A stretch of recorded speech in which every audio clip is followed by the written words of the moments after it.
கடனாளிகளாக மாறியுள்ள நாட்டு மக்கள். ஜனாதிபதி தேர்தலை ஒத்திவைக்க இன்னமும் வாய்ப்புண்டு. ஐக்கிய மக்கள் சக்தியின் புதிய தவிசாளர். ரணிலுக்கு ஆதரவாக களமிறங்கும் மஹிந்தவின் விசுவாசி. காலநிலை மாற்றம் தொடர்பான அறிவிப்பு. சொத்து விவரங்களை சமர்ப்பித்துள்ள நாடாளுமன்ற உறுப்பினர். அரச அச்சகத்திற்கு பலத்த பாதுகாப்பு, போலீசார் குவிப்பு. இலங்கையில் இருக்கும் அரசியல்வாதிகளை நம்பி வெளிநாட்டில் இருக்கும் தமிழுறவுகள் இனியும் பணம் கொடுப்பீர்களானால் அது நீங்கள் தமிழ் மக்களுக்கு செய்யும் துரோகமாக இருக்கும் என்று சாவகச்சேரி வைத்தியசாலையின் முன்னாள் பதில் வைத்திய அத்தியட்சகர் ராமநாதன் அர்ச்சுனா தெரிவித்துள்ளார். நேர்காணல் ஒன்றின் போதே அவர் இதனை குறிப்பிட்டுள்ளார். அவர் தொடர்ந்தும் தெரிவிக்கையில், காலத்திற்கேற்ப புதிய இளைய அரசியல்வாதிகளை உருவாக்குவோம். அப்படியொருவரை தேடி பிடித்தோமெனில் அவரது சொத்து விவரங்கள், வங்கி விவரங்கள் உள்ளிட்டவை, அவரது பின்புலம் போன்றவற்றை தெளிவாக ஆராய்ந்து அரசியலுக்கு நாங்கள் அனுப்பி வைப்போம். அதன் பின்னர் இப்போது இருக்கக்கூடிய வயது முதிர்ந்த அரசியல்வாதிகளுக்கு ஓய்வு கொடுத்து அவர்களை நாங்கள் வீட்டிற்கு அனுப்பி வைப்போம். இப்போது இருக்கக்கூடிய அரசியல்வாதிகளுக்கு நான் வாக்கு செலுத்தவும் விரும்பவில்லை. இவர்களுக்கு நாங்கள் செலுத்தும் ஒவ்வொரு வாக்கும் இந்த இனத்திற்கு நாங்கள் செய்கின்ற துரோகம். ஆனால் அந்த ஒருவர் இருந்திருந்தால் நான் நிச்சயம் வாக்களித்திருப்பேன். இந்த ஒருவர் யார் என்று உங்களுக்கெல்லாம் தெரியும். அவர் காற்றோடு காற்றாக கலந்து போய்விட்டார். அவரை தவிர வேறு இவர் தொடர்பிலும் எனக்கு விருப்பமில்லை. அதிக சட்டம் தெரிந்தவர் என்று நாங்கள் சுமந்திரனை நினைத்து கொண்டிருக்கின்றோம். ஆனால் அவர்கள் வந்து தமிழ் மக்களுக்கு என்ன செய்து கொண்டிருக்கின்றார்கள் என்று கேட்டால் அது கேள்விக்குறிதான். இப்போது தீர்வு கிடைக்கும், அப்போது தீர்வு கிடைக்கும் என்று காலம் காலமாக சொல்லிக் கொண்டிருப்பதை தவிர்த்து வேறு ஒன்றையும் இவர்களெல்லாம் செய்துவிடவில்லை. மக்களை இவற்றை தீர்மானிக்கட்டும் என்று குறிப்பிட்டுள்ளார். ஒரு வைத்தியரான என் குரல் வலையே நெறித்திருக்கிறார்கள் என்றால் சாதாரண பொதுமக்களை முடக்குவது அரசியல்வாதிகளுக்கு மிக இலகு என சாவகச்சேரியின் முன்னாள் பதில் வைத்திய அத்தியட்சகர் ராமநாதன் அர்ச்சுனா தெரிவித்துள்ளார். குறித்த விடயத்தை நேற்றைய தினம் ஜாலில் இடம்பெற்ற ஊடகவியலாளர் சந்திப்பில் கலந்து கொண்டு கருத்து தெரிவிக்கும் போதே அவர் குறிப்பிட்டுள்ளார். இது தொடர்பாக அவர் மேலும் தெரிவிக்கையில், சாவகச்சேரியின் அரசியல் பிரதிநிதித்துவம் என்பது மிகவும் முக்கியமானது. குறை செய்கின்ற வைத்தியர்களை நோக்கி நீட்டப்படுகின்ற கைகள் கூட இனி அரசியல்வாதிகளால் மழுங்கடிக்கப்படும். அத்தோடு இவ்வாறான பிரச்சனைகளுக்கு மத்தியில் இதனை சரி செய்யும் விதமாக ஒரு அரசியல்வாதி வருவார் என்றால் அதற்கு நான் முழு ஆதரவு அளிப்பேன் என அவர் தெரிவித்துள்ளார். விச ஜந்து கடிக்குள்ளான தனது தந்தையை சாவகச்சேரி ஆதார வைத்தியசாலைக்கு கொண்டு சென்ற வேளை அங்கு சிகிச்சை வழங்குவதற்கு யாரும் இருக்கவில்லை என நபர் ஒருவர் சமூக வலைதளத்தில் குற்றம் சாட்டியுள்ளார். இந்த நிலையில் இலங்கை மனித உரிமைகள் ஆணைக்குழுவின் யாழ்ப்பாண பிராந்திய அலுவலகம் இது குறித்து விசாரணைகளை ஆரம்பித்துள்ளது. குறித்த தகவலை இலங்கை மனித உரிமைகள் ஆணைக்குழுவின் யாழ்ப்பாண பிராந்திய இணைப்பாளர் ரி கனகராஜ் தெரிவித்துள்ளார். அவர் மேலும் தெரிவிக்கையில், சாவகச்சேரி ஆதார மருத்துவமனையில் கடந்த 17/7/2024 அன்று இரவு விச ஜந்து கடிக்குள்ளான தனது தந்தையினை சிகிச்சைக்காக கொண்டு சென்ற வேளையில் மருத்துவமனையில் இரவு மருத்துவர்களோ தாதியர்களோ இருக்கவில்லை. இந்த நிலையில் யாரும் அங்கு இல்லாத காரணத்தினால் யாழ்ப்பாணம் போதனா வைத்தியசாலைக்கு சென்று சிகிச்சை பெற வேண்டி ஏற்பட்டதாக செய்திகள் பிரசுரிக்கப்பட்டன. செய்தி தொடர்பில் 1996 ஆண்டு 21ஆம் இலக்கு இலங்கை மனித உரிமைகள் ஆணைக்குழு சட்டத்தின் பிரிவு 14 கமைய ஆணைக்குழுவின் சொந்த பிரேரணையாக பதிவு செய்யப்பட்டு சாவகச்சேரி வைத்தியசாலையின் பதில் மருத்துவ அத்தியட்சகர், பிராந்திய சுகாதார சேவைகள் பணிப்பாளர் யாழ்ப்பாணம் மற்றும் யாழ்ப்பாண சுகாதார சேவைகள் பணிப்பாளர் வடக்கு மாகாணம் ஆகியோரிடம் விளக்கம் கோரி கடிதம் அனுப்பப்பட்டுள்ளது. குறித்த விளக்க அறிக்கையை எதிர்வரும் 22/7/2024 முன் சமர்ப்பிக்க பணிக்கப்பட்டுள்ளது என குறிப்பிட்டுள்ளார். சாவகச்சேரி வைத்தியசாலை நிர்வாகம் தொடர்பில் வைத்தியர் அர்ச்சுனா முன்வைத்த குற்றச்சாட்டுகளை தொடர்ந்து பல்வேறு சர்ச்சைகள் கிளம்பியிருந்தன. இந்த நிலையில் நேற்றைய தினம் சாவகச்சேரி நிர்வாகம் தொடர்பில் முகப்புத்தகத்தில் மற்றொரு குற்றச்சாட்டு எழுந்துள்ளது. பதிவுடன் சம்பந்தப்பட்ட நபரின் தந்தை பாம்பு கடிக்கு ஆளான நிலையில் இரவு 12:40 மணியளவில் சாவகச்சேரி வைத்தியசாலைக்கு அழைத்து வரப்பட்டதாகவும், ஆனால் வைத்தியசாலையில் யாரும் கடமையில் இருக்கவில்லை எனவும் தெரிவிக்கப்பட்டுள்ளது. நாட்டு மக்கள் நீண்டகால கடனாளிகளாக மாறியுள்ளனர் என கொழும்பு பேராயர் கர்தினால் வெல்கம் ரஞ்சித் அடக்கை தெரிவித்துள்ளார். நீர்கொழும்பில் நடைபெற்ற நிகழ்வு ஒன்றில் பங்கேற்ற போது அவர் இந்த விடயத்தை குறிப்பிட்டுள்ளார். நாட்டின் இறையாண்மை இல்லாமல் செயற்பட்டுள்ளதாகவும் வெளிநாட்டு கடன்களை செலுத்துவதற்கு 20 ஆண்டு தேவை எனவும் அவர் சுட்டிக்காட்டியுள்ளார். இந்த விடயத்தை எவ்வாறான நற்செய்தியாக கருதப்பட முடியும் என்று அவர் கேள்வி எழுப்பியுள்ளார். அண்மையில் சர்வதேச நாணய நிதியத்துடன் செய்து கொள்ளப்பட்ட ஒப்பந்தம் தொடர்பில் அரசாங்கம் நாட்டு மக்களுக்கு நற்செய்தி என்ற வகையில் பிரச்சாரம் செய்திருந்தது. இந்த பிரச்சார விமர்சனம் செய்யும் வகையில் கர்தினால் கருத்துக்களை வெளியிட்டார் என்பதும் குறிப்பிடத்தக்கது. நாட்டின் அரசியல் தலைவர்கள் திட்டமிட்ட அடிப்படையில் நாட்டு சொத்துக்களை விற்பனை செய்யவும் இதனால் நாட்டின் இறையாண்மை இல்லாமல் போவதாகவும் கர்தினால் வெல்கம் ரஞ்சித் ஆண்டகை தெரிவித்துள்ளார். ஜனாதிபதி தேர்தலை ஒத்திவைப்பதற்கான சாத்தியக்கூறுகள் இன்னும் இருப்பதாக நாடாளுமன்ற உறுப்பினர் காமினி வலைபட தெரிவித்துள்ளார். ஜனாதிபதி மூலம் நாடாளுமன்றமும் கலைக்கப்படும் எனவும் அவர் தெரிவித்துள்ளார்.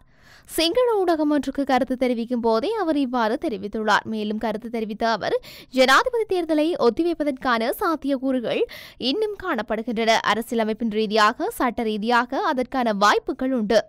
ஜனாதிபதியின் பதவிக்காலம் 5 அல்லது 6 வருடங்களா என்பது தொடர்பிலான சிக்கலுக்கு தற்போது 22 திருத்த சட்ட மூலத்திற்கான வர்த்தமானி வெளியிடப்பட்டுள்ளது. அது எதிர்வரும் வாரத்தில் நாடாளுமன்றத்தில் சமர்ப்பிக்கப்படும். அதனைத் தொடர்ந்து பெரும்பான்மை அல்லது சர்வஜன வாக்கெடுப்பு மூலம் அதனை அமுல்படுத்துமாறு உத்தரவிடப்பட்டுள்ளது. நீதிமன்றம் உத்தரவுக்கு தேர்தல்கள் ஆணைக்குழு நிச்சயமாக இணங்க வேண்டும். அதன் காரணமாகவே வாய்ப்புகள் இருப்பதாக கூறினேன். அவ்வாறு பெரும்பான்மையுடன் அதனை நிறைவேற்ற முடியாமல் போனால் ஜனாதிபதி நாடாளுமன்றத்தை கலைக்கவும் வாய்ப்பு உள்ளன. அதற்கான வாய்ப்பும் அதிகாரமும் ஜனாதிபதியிடம் உண்டு. சட்டங்கள் அமுல்படுத்துவதற்காகவே உள்ளன. ஜனாதிபதி தேர்தலை ஒத்திவைப்பதற்கான வாய்ப்புகள் 150% உள்ளது. சர்வஜன வாக்கெடுப்பில் எந்த தீர்மானம் எடுக்கப்பட்டாலும் தேர்தல் ஒத்திவைக்கப்படுவது உறுதி என தெரிவித்தார். ஐக்கிய மக்கள் சக்தியின் தவிசாளர் பீட்டு மார்ஷல் சரத் பொன்சேகாவிற்கு பதிலாக நாடாளுமன்ற உறுப்பினர் இம்தியாஸ் பகீர் மார்காரை தவிசாளராக நியமிக்க திட்டமிட்டுள்ளதாக தகவல்கள் வெளியாகியுள்ளன. கட்சியின் சிரேஷ்ட உறுப்பினர்களால் இது தொடர்பில் கலந்துரையாடப்பட்டு வருவதாக ஐக்கிய மக்கள் சக்தியின் பொதுச் செயலாளர் ரஞ்சித் மத்தும பண்டார தெரிவித்துள்ளார். இது தொடர்பில் மேலும் கருத்து தெரிவித்த அவர், நாங்கள் தற்போது கட்சியின் தவிசாளர் குறித்து கலந்துரையாடி வருகின்றோம். 2020ஆம் ஆண்டு முதல் தவிசாளராக பதவி வகித்த சரத் பொன்சேகா கட்சியின் அனைத்து நடவடிக்கைகளிலும் இருந்து நீக்கப்பட்டுள்ளார். ஆகவே புதிய தலைவர் ஒருவரை நியமிக்க வேண்டும்.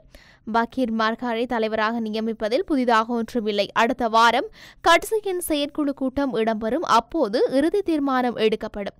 கட்சி மாநாட்டையும் நடத்த திட்டமிட்டுள்ளோம் என்றார்.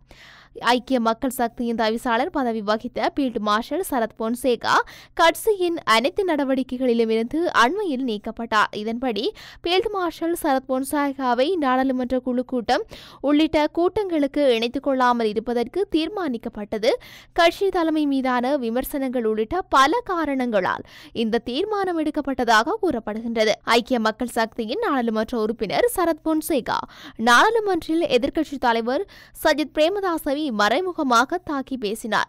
தன்னை நாடாளுமன்றத்தில் கருத்து தெரிவிக்கக்கூடாது, எதிர்க்கட்சிகள் தடுப்பதற்கு முயற்சிப்பதாக பொன்சேகா குற்றம் சுமத்தியதன் சில நாட்களுக்கு பின்னர் அவர் கட்சியின் அனைத்து நடவடிக்கைகளிலும் இருந்து நீக்கப்பட்டுள்ளார். முன்னாள் ஜனாதிபதி மஹிந்த ராஜபக்சவின் தீவிர ஆதரவாளர்கள் சமகால ஜனாதிபதி ரணில் விக்ரமசிங்க மீது அதீத அன்பை வெளிப்படுத்தி வருவதாக தெரிவிக்கப்படுகின்றது. அதற்கமைய மஹிந்தவை புறந்தள்ளிவிட்டு ரணிலை அடுத்த ஜனாதிபதியாக கொண்டுவரும் முயற்சிகள் தீவிரமாக முன்னெடுக்கப்பட்டு வருகின்றன. இந்த நிலையில் ஜனாதிபதி ரணில் விக்ரமசிங்கவுக்கு ஆதரவாக அமைச்சர் பிரசன்ன ரணதுங்க எதிர்வரும் 21ஆம் தேதி கடவத்தையில் நடத்தும் பேரணியை புறக்கணிக்க ஹம்பகா பொதுஜன பெரமுன கட்சியின் பிரபலங்கள் தீர்மானித்துள்ளதாக தகவல்கள் வெளியாகியுள்ளன. குறித்த கூட்டத்தில் பங்கேற்கப் போவதில்லை என ராஜாங்க அமைச்சர்களான இந்திக்க அனுருத் மற்றும் பிரசன்ன ரணவீர ஆகியோர் ஏற்கனவே பிரசன்ன ரணதுங்கவிடம் தெரிவித்துள்ளதாக கூறப்படுகின்றது. அத்துடன் இந்த கூட்டத்தை புறக்கணிப்பதாக ஹம்பகா பொதுஜன பெரமுன தொகுதி அமைப்பாளர்களும் அமைச்சருக்கு அறிவித்துள்ளதாக தகவல்கள் வெளியாகியுள்ளது.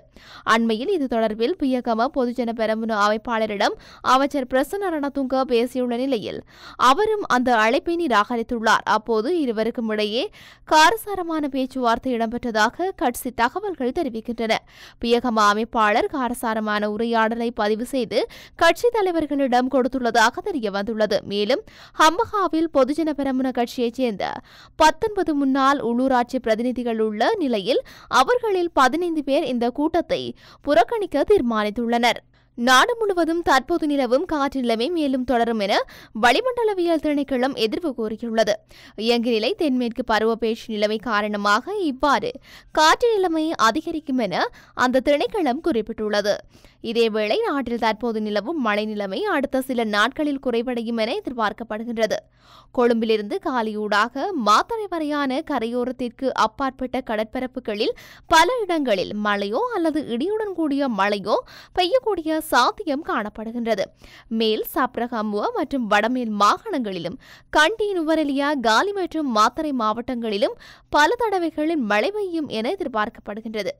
மத்திய மலைநாட்டின் மேற்கு சரிவு பகுதிகளிலும் வடக்கு, வடமத்திய மற்றும் வடமேல் மாகாணங்களிலும் திருகோணமலை, மொனராகலை மற்றும் ஹம்பாந்தோட்டை மாவட்டங்களிலும் அவ்வப்போது மணத்தியாலத்திற்கு 50 தொடக்கம் 60 கிலோமீட்டர் வரையான வேகத்தில் பலத்த காற்று வீசக்கூடிய சாத்தியம் காணப்படுவதாக எதிர்வு கூறப்பட்டுள்ளது. மேலும் நாட்டின் ஏனைய பிரதேசங்களில் அவ்வப்போது மணத்தியாலத்துக்கு 30 தொடக்கம் 40 கிலோமீட்டர் வரையான வேகத்தில் ஓரளவு பலத்த காற்று வீசக்கூடிய சாத்தியம் காணப்படுவதாக வளிமண்டலவியல் திணைக்களம் எதிர்வு கூறியுள்ளது. பெரும்பான்மையான நாடாளுமன்ற உறுப்பினர்கள் தமது சொத்துக்கள் மற்றும் பொறுப்புகள் தொடர்பான பிரகடனங்களை சமர்ப்பித்துள்ளதாக இலங்கையின் நாடாளுமன்றம் அறிவித்துள்ளது. அத்துடன் அது தொடர்பான பட்டியல்கள் லஞ்சம் அல்லது ஊழல் குற்றச்சாட்டுகளை விசாரணை செய்யும் ஆணைக்குழுவுக்கு அனுப்பப்பட்டுள்ளதாகவும் நாடாளுமன்றம் தெரிவித்துள்ளது. நாடாளுமன்ற செயலாளர் நாயகம் குசானி ரோஹனதீர மற்றும் ஜனாதிபதியின் செயலாளர் சமன் ஏக்கநாயக்க ஆகியோருக்கு இது தொடர்பில் லஞ்சம் அல்லது ஊழல் குற்றச்சாட்டுகளை விசாரணை செய்யும் ஆணைக்குழு கடிதம் எழுதியிருந்தது. அதில் அமைச்சரவை மற்றும் ராஜாங்க அமைச்சர்கள் உட்பட நாடாளுமன்ற உறுப்பினர்களின் பெயர் பட்டியலை சமர்ப்பிக்குமாறு அறிவுறுத்தப்பட்டிருந்தது. இந்த நிலையில் பெரும்பான்மையான நாடாளுமன்ற உறுப்பினர்கள் உரிய சமர்ப்பிப்புகளை செய்துள்ளதாகவும் அவ்வாறு செய்தவர்களின் பெயர் பட்டியல்கள் அனுப்பி வைக்கப்பட்டுள்ளதாக ரோஹணதீர தெரிவித்துள்ளார். சிலர் மாத்திரமே இன்னும் தமது அறிக்கைகளை சமர்ப்பிக்கவில்லை. அவர்களுக்கு விரைவில் தமது விவரங்களை சமர்ப்பிப்பார்கள் என்று குசானி ரோஹணதீர குறிப்பிட்டுள்ளார். ஜனாதிபதி தேர்தலுக்கான வாக்குச்சீட்டுகள் அச்சிடும் பணியின் போது அரசு அச்சகத்திற்கு அதிக பாதுகாப்பை வழங்குவது தொடர்பில் அரசாங்கம் கவனம் செலுத்தியுள்ளது. இதன்படி கடந்த 2019ஆம் ஆண்டு ஜனாதிபதி தேர்தலின் வாக்குச்சீட்டுகள் அச்சடிக்கும் போது அரசு அச்சகத்திற்கு வழங்கப்பட்ட பாதுகாப்பை விட இம்முறை அதிகளவு பாதுகாப்பை வழங்க திட்டமிடப்பட்டுள்ளது. இதன்படி அரசு அச்சக வளாகத்தில் இரவு பகலாக 65 போலீசார் அதிகாரிகளை பணியில் ஈடுபடுத்த திட்டமிடப்பட்டுள்ளது. இதற்கமைய பகலில் 30க்கும் மேற்பட்ட போலீசாரும் இரவு பணியில் 30க்கும் மேற்பட்ட போலீசாரும் பணியில் ஈடுபடுத்தப்பட உள்ளதாக கூறப்படுகின்றது. ஜனாதிபதி தேர்தல் தொடர்பான 300க்கும் மேற்பட்ட வேலைகள் அரசு அச்சகத்திற்கு ஒதுக்கப்பட்டுள்ள நிலையில் அச்சகத்தின் வெளிப்புற பாதுகாப்பையும் பலப்படுத்த திட்டமிடப்பட்டுள்ளது. ஜனாதிபதி தேர்தல் தொடர்பான மக்கள் தொகை கணக்கெடுப்பு படிவங்கள் இந்த நாட்களில் அச்சிடப்படும் என்று தேர்தல் திகதி அறிவிக்கப்பட்ட நாளிலிருந்து ஏனைய அச்சுப் பணிகள் மேற்கொள்ளப்படும் என்று அரசு அச்சக அலுவலகம் தெரிவித்துள்ளது.